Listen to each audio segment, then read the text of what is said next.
ready.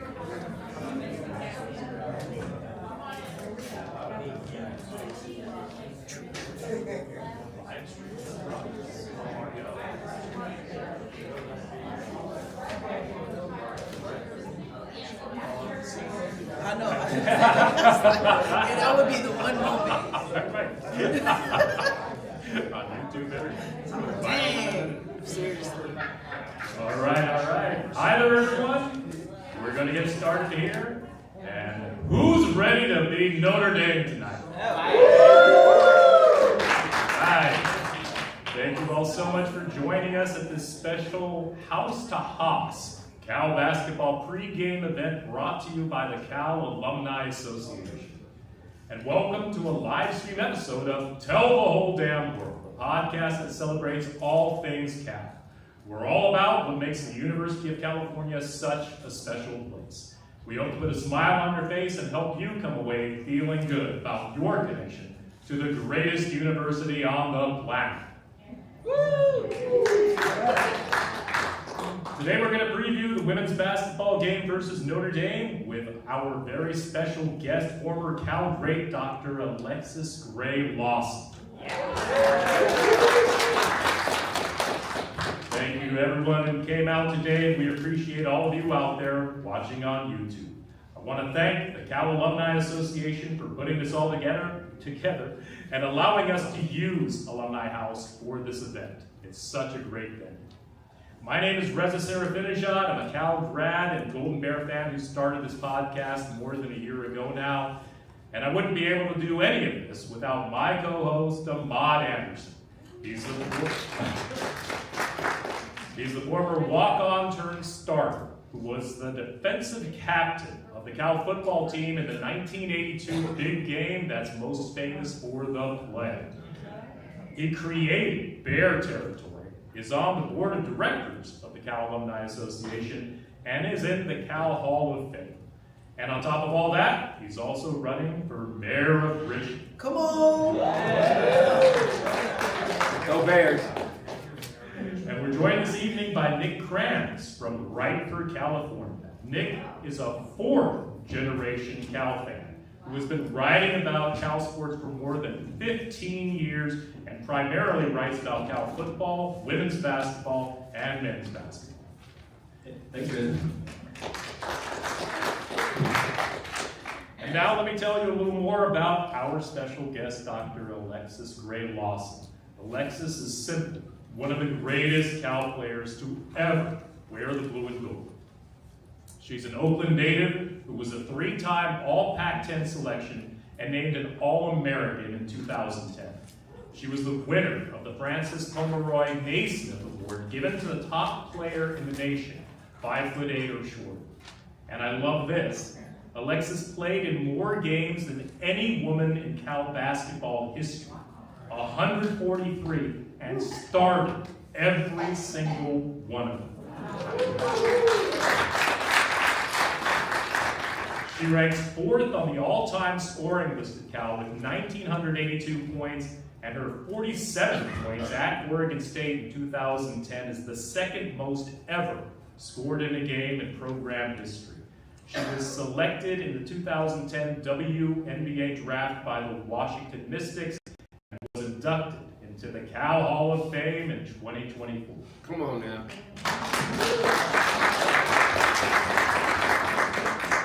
And for all of you with us here tonight, on each of your tables, you'll see some information about the Surviving Struggles Foundation. Alexis is a board member of the foundation that bridges the gap between potential and opportunity and provides a comprehensive support network that nurtures, guides, and uplifts youth in our community. Please consider making a donation. Well, welcome, Alexis. We appreciate you being here. Thank you for having me. Come on, we can do better than that. Come on! Look, as a proud member of the Cal Alumni Association here, we always say, welcome to your home away from home. And so let's give her another homecoming applause.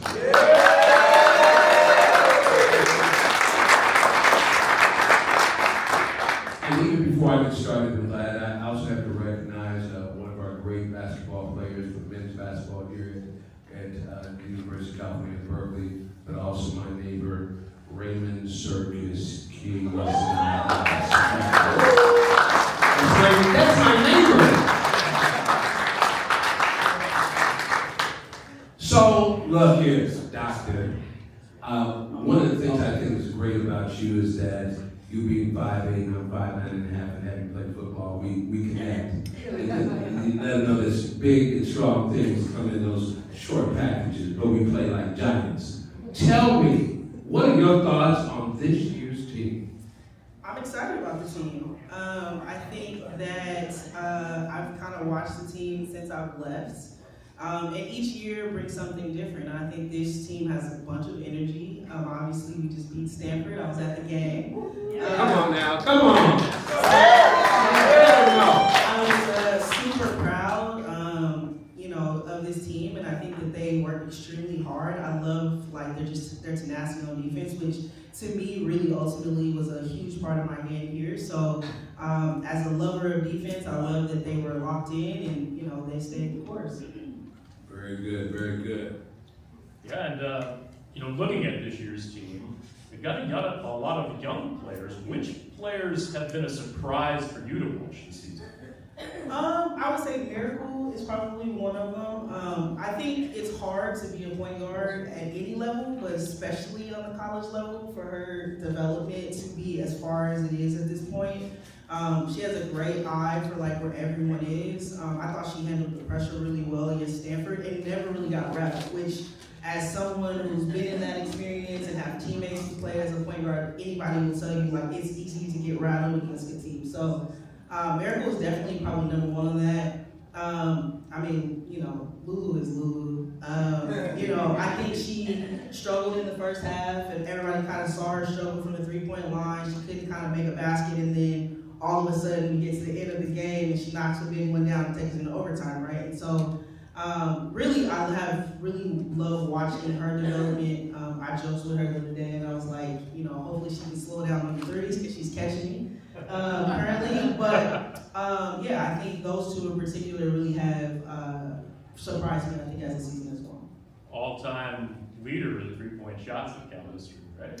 I'm second right now. Second. But it's okay because Asia. Sit up right now. Go, let's go. Yeah, Asia is number one right now, who obviously I've known since she was literally 5 years old. So it was really incredible to watch Asia, another Oakland alum, really kind of take over the number one spot and see that development. So we're hoping that it'll stay me, Asia, and then Lulu for a long time. But I got a feeling she'll probably catch us. You played in last year's offense. I bet you still have the record. Probably, Sharma didn't want to give me no jersey. She said probably. Look, one of the things that's really dynamic about the team is Coach, and I like to call her Coach Sharma Keep It Real Smith. Tell me what qualities about her as a head coach, because people talk about coaches and now you see how the players play, and it comes out.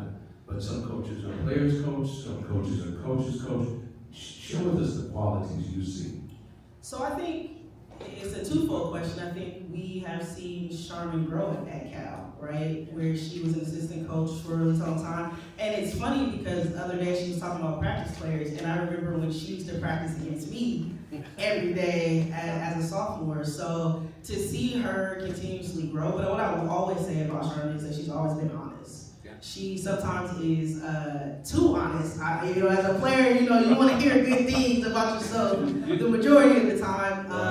But being someone who always wanted to challenge myself to be better, she was always honest with me and upfront about where my game was at that particular time and how I could develop. I would say also the one thing that I've always admired about her is, she's just a truth teller. I think that she does an incredible job of using her platform to speak on issues that are happening in the world and how it impacts everyone else, especially when you have Black and brown folks on your team and you know that impacts them in the way they play and the way they show up. And so I always have loved the fact that she has stood up for that, and sometimes that's hard to do in the face of sometimes being in the front. So, yeah. Yeah, like I said, she keeps it real to keep it black. 1,000%. There you go.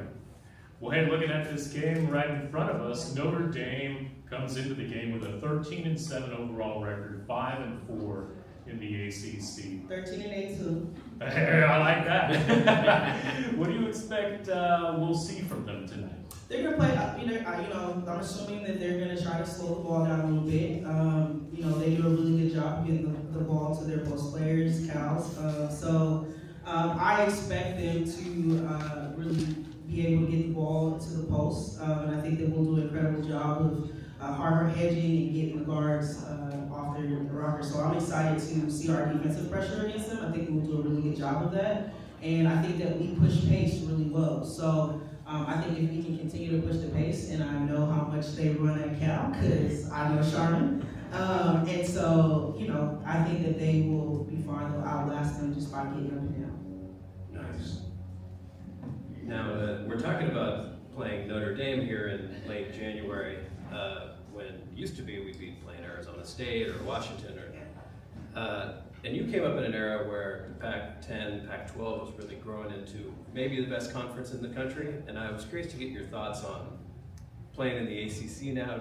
Are you excited seeing different teams, or do you really miss West Coast basketball? I miss West Coast basketball. I think we have our own distinct way that we play, and I think that it's tough because when you see, I personally, I got to play against some of the best players in the country, and they were on the West Coast. Right. You were playing against USC, you were playing against UCLA when they had Noel Quinn, right? At Stanford when they had Candace Wiggins, right? So there was some incredible basketball being played up and down the coast, and we didn't have to travel as far, which was really good for me because I got to get back to class, and it was, I didn't miss several days. And even when we went on road trips, the road trip was maybe like USC, UCLA, or Arizona State, and we were able to get back a lot quicker. So I miss it from that standpoint as a player, and I think as a fan, I miss it because there's just so many rivalries that happen within the Pac-10, and every couple of years it changes on who that rival is. I mean, we all know about Cal-Stanford is probably the greatest rivalry in the world, but we had some incredible rivalries with USC and UCLA for a really long time too while I was here. So I think overall, it's showing that we can play at anywhere. The ACC obviously has welcomed us up with open arms, and we get to play places like North Carolina. And I probably would have enjoyed playing North Carolina too, honestly, in the ACC. At that time, they had Ivory Letta, who was also got the Pomeroy Award the year before I did. So, it was some great basketball being played, I think, especially around my era and time. And, now these girls get to kind of experience the East Coast, South, and kind of everywhere else. Well, yeah, I gotta ask you the question that I think is on everyone's mind when you think about Cal this season, and last season, of course, was just spectacular. This season, we enter tonight's game 12-9 overall, 3-5 in the ACC. We've won 2 in a row, including that great win over Stanford on Sunday. What do you think about our chances for the postseason this season? I think we're going to get to the postseason. I think that we have a shot getting to the tournament, and I think that we'll do well in the tournament. The hard part about the tournament, people, I guess, don't realize, just like as a player, you really do go in with a clean slate. Your season really does start off and play. I know everyone that says it, but it's true. You get through your season, playoffs start, and you are a completely different team. And if I'm them, they've been through it all, right? They've been in double overtimes, triple overtimes, 1 overtime. They've been down 20 and came back. So the fact that they've had a lot of this happening, but also was able to stay the course, really speaks volumes of the program and where it's going, because it is really difficult. No one wants to be really good at the beginning of the season, right? You want to be really good at the end of the season, and I think that we're on that way. And I think that as young of a team in minutes that we are, we're tracking in the right direction. So I'm excited to see where they land, and I'll be cheering them on for sure. Like that. I can't miss the opportunity to talk to you about what I personally believe to be the greatest single game performance by a Cal athlete, frankly in any sport, certainly in basketball. You scored 37 out of the 57 points against Stanford in your second to last year. That's a Stanford team that went to the Final Four, and frankly, I think Cal might have just gone to the Final Four too if you hadn't had to draw UConn in the Sweet 16. Hello, that's what I'm saying. Right. The game that made me a diehard women's basketball fan, with 10,000 other people in the stands that day. I just want to know, how does it feel to be that locked in? Because I don't think I've ever experienced it myself. It's crazy because I did not expect to have a good game. I think, as a player, you go in thinking that every game is going to be a good game, and how you warm up. And I actually warmed up a lot different that particular game. And, to give context, we had a rocky season, right? And the season was we were trying to find ourselves a little bit, and I kind of went on this crazy 10-game thing where I was averaging 25 and all these things were happening, right? So it kind of led up to the Stanford game. And so, the Stanford game always gave me nerves because being a hometown kid and my teammates also being hometown kids, everyone expects you to play well, right? Against Stanford. So all of our friends and family and community came out to that game and sold it out, which is special in its own right to have that many people come and support you. And so really for me, I just wanted to show up and be present and enjoy it. And I think after I made the first bucket, I was like, this is gonna be a great game. And honestly, I think by the time we got to halftime, I can remember the conversation because we were all talking and they was just give her the ball, just give her the ball. And it came to a point where I think I was okay, I'm gonna get in trouble if I force this. Joanne is going to yell at me, I know she is. And I think there was some shots that were just unconscious. I just literally threw up and it went in and I went, okay, we gonna go with it. But to be that locked in, I think was really special. I've had a couple of moments like that at Cal where I just completely blank out and enjoy the space of where I'm at and enjoying being with my teammates. But yeah, it was special. It was a very special night. And my dad never gets excited about anything. My dad's one of those dads where you have a great game and then you come and get in the car and he's like, yeah, you did okay, right? He's that guy. And where my mom's the complete opposite. I scored 1 point. She's like, that was a great game, girl. So to have my dad really excited and jumping on the sideline with me was a really special moment for me just because he's never like that. And so I knew that it had to be a special moment when he kind of engaged in that way. So that was what my special moment was with my dad. All right. And now swinging it back to the present, now unfortunately she's been hurt for the last few weeks. I don't know if we're going to see her tonight, but a shorter point guard in some ways reminds me of you, got some handles like that. Yeah. What have you seen from her? What do you see in her future? I love the post game. I love to watch her when she was in high school. I think that she's a super dynamic player. To be smaller than me and be able to get over some of the trees, the athleticism is much different now versus when even I was in college. And for her to do some of the things I've seen her do in high school is just pretty amazing. I've seen her on the circuit in AAU as well. And so, she is going to adjust. Like I said, being a point guard is hard. And I think that people don't give people enough credit for that point guard role. I can remember even Tasha being, coming in as a freshman and trying to fill those shoes. It's hard because when you have upperclassmen that are all looking for you to do one thing, sometimes it can be a little daunting, on top of being a top player coming out of high school. So I think there's so much expectation for who she is, but she's going to be fantastic. I'm super excited to see what she grows into, and she'll definitely, I'm calling it, she'll definitely make it to the league. I think that she would be the ultimate WNBA player. I think that she probably will have, don't tell Sharma I said this, but I feel like she will probably have a better career in the WNBA than she will in college just because of how her game translates. Very similar to Brady Boyd, her game translates into what the W as well as overseas looks like. So Puff is gonna be fantastic. Well, look, I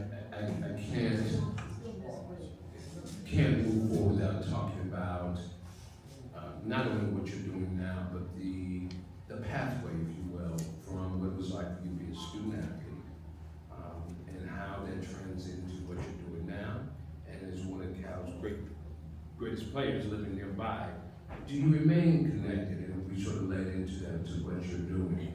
And what kind of tools did the university play in setting the pathway? And a lot of it comes from family, a lot of it comes from just who you are.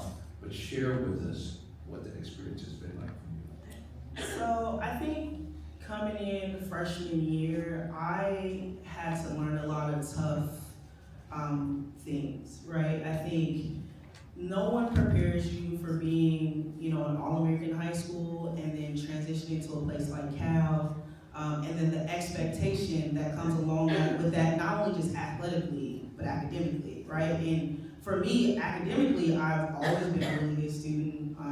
I love to learn. It's like where I thrive, and it's my happy place, which my teammates always thought was weird. And I got made fun of a lot probably for it as well. But I struggled my freshman year, I think, the most because the environment was much different. I think I went from a place like Oakland in Oakland Tech where my teachers all looked like me and my classmates had some of the same experiences, to a place that was completely different with people from all over the world and that I had to learn from. And so I think adapting to that, I also had to learn about social issues, which again, you don't necessarily have to worry about in Oakland, but I had to worry about it 5 minutes from there, So I was telling these guys at the table, one of my first experiences at Cal was I was arrested. And I was put on steps at Sprout and told that I wasn't supposed to be on campus. And that was a really traumatic experience for me, but it also taught me some valuable lessons as well. And knowing that how I show up and when I show up, it should be important and my voice should be heard.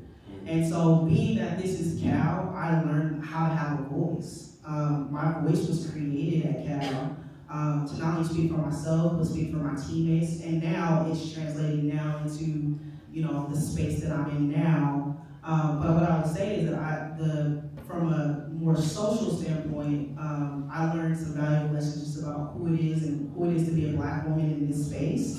And that it's okay to take up space. And I think that people around me made it okay.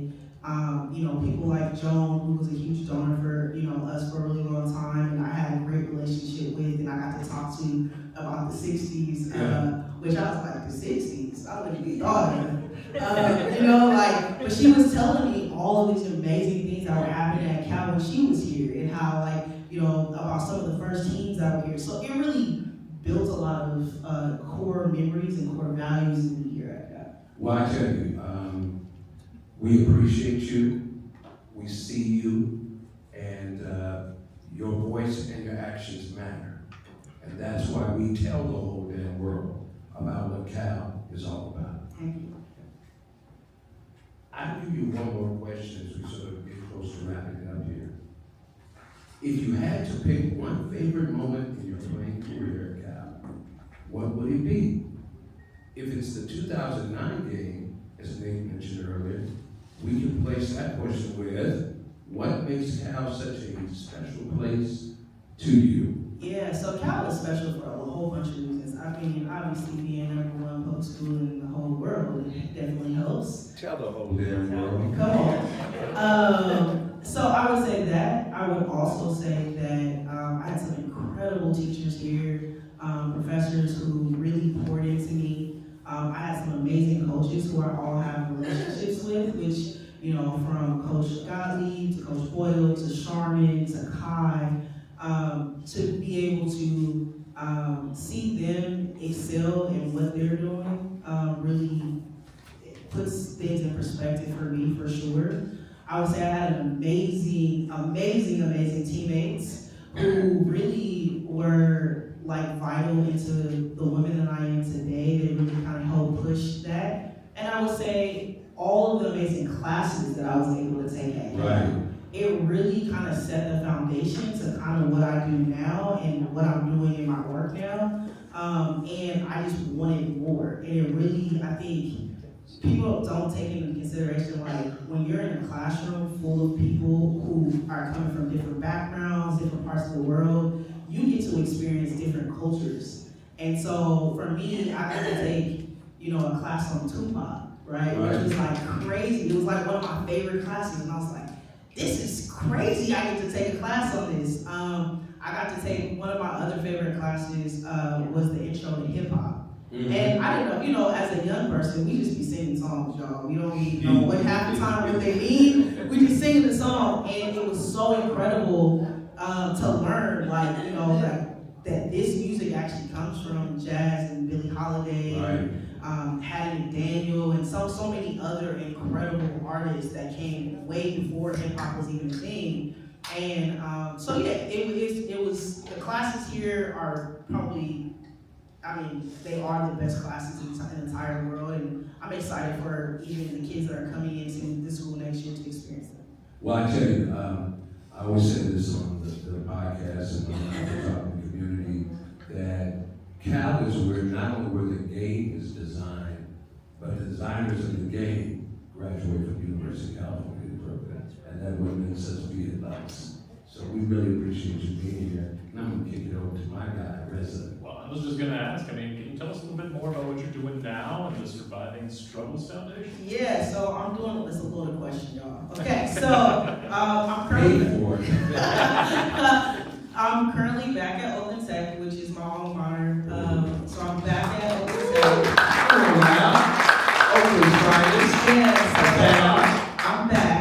I've been there for about 5 years, and I'm the athletic director as well as a community schools manager. So the community schools manager is a loaded thing by itself. It's like basically the person that has 50 jobs that has kind of prepared me for this. So what I'm doing right now is, Surviving Foundations actually was co-created with a great friend of mine, Jabbar Scott, who I grew up with in Oakland as well, who's a Castlemont alum. And we came up with this vision of how do we support the work that's already being done and amplify it, right? So 3 big things, and on your table you'll just kind of see, but the 3 big things that we help support is, one is literacy. I'm not sure if anyone is familiar with like iReady, but it's a program that is designed to help with literacy in Oakland. And we basically push this initiative where Black and brown students would take this so that we can see why there is a gap, right? Because to me, that's what's really important, to figure out the why and figuring out how to solve the problem, which obviously we learned here at Cal. And the second piece to that is I help write the curriculum for the African American Female Excellence Program that's in Oakland. Right. And so each 9th grade girls group actually goes into these classes and they learn about themselves, right? And the more you know about you is the more you can obviously help others. So that's one thing that we do. The second is actually another thing that I learned here on this campus, which is Black Grad.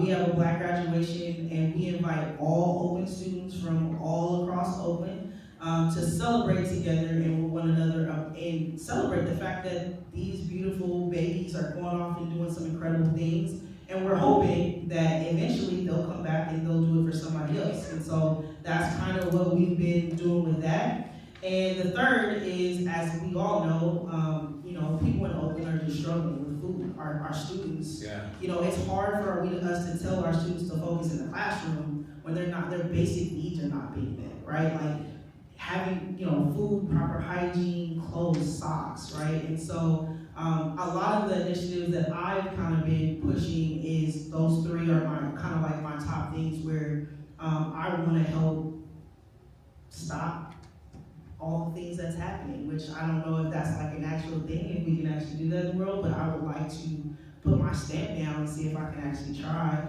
And I'm hoping that, you guys, as well as people from Oakland, will help partner with me to create a better tomorrow for our kids so that, our legacies, because this is our legacies that we're living, right? That our legacies, that they can keep telling the stories about how someone helped them. And I'm hoping that's what happens, because someone did it for me, and someone did it for Devonay, I know for sure, and someone did it for Ashley. And our hope, because we're all in 3 different areas right now, is for us to continue to give back to the city that we love, that gave so much to us. And I'm really proud of that. People always talk about your legacy, right? And obviously people call me a legend. People say, you were a fantastic basketball player. But when I leave this earth, basketball is one piece, but I want to be known as an incredible human. I want people to say, you know what, Alexis gave everything that she possibly could to this world, and that she gave everything that she possibly had in order for others to have, so that our kids can understand that. Real talk.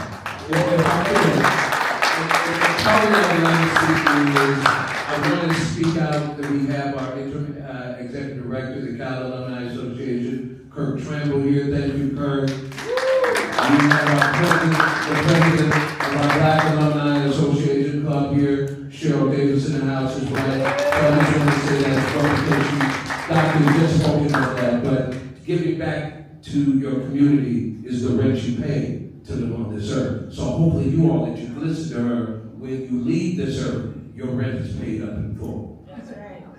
Wow, thank you so much, Alexis, for being here tonight. You were super inspirational as a player, but you are even more inspirational as a human being. Amen. So thank you so much for being here. Thank you to all of you who made the time to be out here tonight. For all of you watching on YouTube, let's get on out there to Haas and beat Notre Dame. And hey, before I let you all go, let's just get a Go Bears on 3. 1, 2, 3. Go Bears! You're right there. Thank you, folks. Go tell the whole damn world. Thank you, guys. Thank you guys. Appreciate you. Thank you. Thanks for inviting me.